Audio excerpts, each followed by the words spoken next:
Welcome to Session 1 of Real Church, our membership pathway here with Faith Baptist Church. My name's Josh. I get to be one of the pastors here on the team.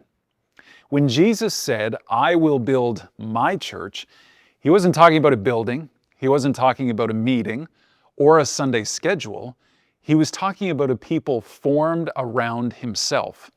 So before we explore what the church does, how it functions, or what membership looks like, we begin where Jesus began, with his identity.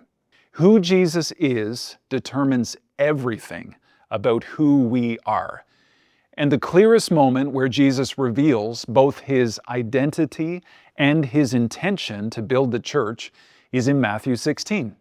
So here's question 1. Who is Jesus? We open this Real Church course with Jesus' own question. Who do you say that I am? In Matthew 16, Jesus takes the disciples to Caesarea Philippi. It's a region that's filled with idols, with temples, with political power and spiritual confusion. And he asks them, who do people say the Son of Man is? And the answers from the disciples vary. Some say John the Baptist, others Elijah, some Jeremiah, or one of the prophets. And that tells me that the people recognized his power, but they didn't recognize his identity. And then Jesus makes it personal. But who do you say that I am? And Peter speaks the words the entire church is built on. You are the Christ, the Son of the living God. And that confession that Jesus is the Messiah, the Son of God, the chosen one, the anointed one, the Savior who came to rescue us, this confession is the foundation of the church. The church does not exist because we prefer tradition, religion, or community. The church exists because Jesus is who he claimed to be, and he did what he came to do. He is the Christ. He is the Son of God. He is the Redeemer who took our place. He's the resurrected Lord who reigns today. So before anything else, the church begins with Jesus. Question 2. What does Jesus say about the church? After Peter makes his confession, Jesus responds, "On this rock I will build my church, and the gates of hell shall not prevail against it." This single sentence gives us a beautiful theology of the church in 4 parts. So here's number 1. The church is built on Jesus. He is the rock.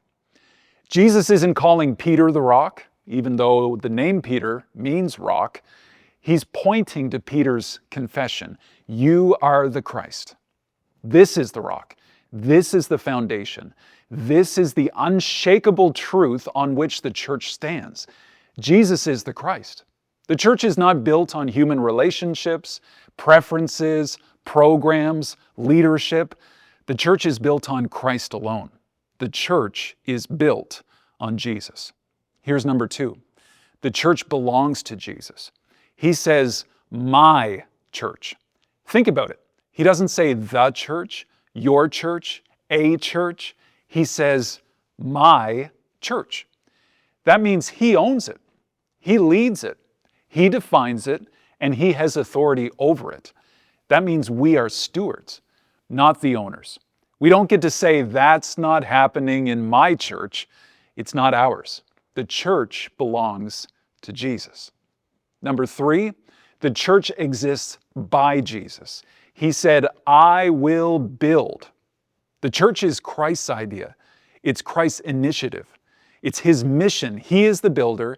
He supplies the power. He grows his people. He opens the doors. He holds the future. He changes the hearts. You may feel unqualified. You may feel too weak or too imperfect. But Jesus builds the church, not our skill set, not our resume, not our confidence. The church exists because Jesus makes it exist. Number 4, the church lives for Jesus. He says the gates of hell will not prevail. This is missional language. Gates don't attack, they defend. Jesus is saying the church moves forward. The gospel advances, and darkness does not win. Hell cannot stop what Jesus is building. The church is meant to be a people who carry the message of salvation and hope into the world. The church lives for Jesus' mission. Let me give you those 4 points again from Matthew 16. What does Jesus say about his church? The church is built on Jesus, it belongs to Jesus, it exists by Jesus, and the church lives for Jesus. Here's question 3. What is the church?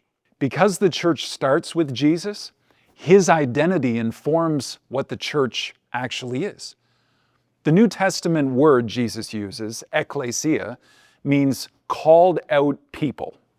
Not a building, not an event, not a denomination, not Sunday mornings at 10:30. The church is people, a family, a community redeemed by Christ and called to belong to him and to one another. When you put your faith in Jesus, you receive a new identity. You are welcomed into God's family. You become part of his body. You share in his mission. You take responsibility for one another. You become his church. There's no biblical version of Christianity that is just me and Jesus. The gospel makes us a people. Question 4. How does membership fit in?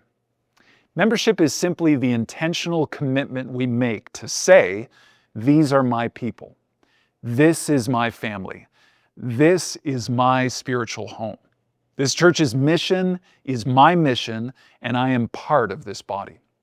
Membership clarifies who we belong to, who is responsible for us, who we are responsible for, how we live out unity, discipleship, generosity, and mission, and how we follow Jesus together. Membership doesn't make you more saved, it makes you more rooted. It marks a move from attending a church to belonging to one. Here's a closing thought. Everything about the church, its identity, its mission, its purpose, its future, it begins and ends with Jesus. If you understand who he is, you'll understand why the church matters, why belonging matters, why membership is more than paperwork. It's a partnership in the work of Christ. So, a question for you. Who is Jesus to you? If he is your Savior, the one who died on the cross for your sin and rose again to give you new life, how are you partnering in his work, his body, his church? In session 2, we'll explore how the gospel shapes our relationships because belonging to Jesus always transforms how we treat one another.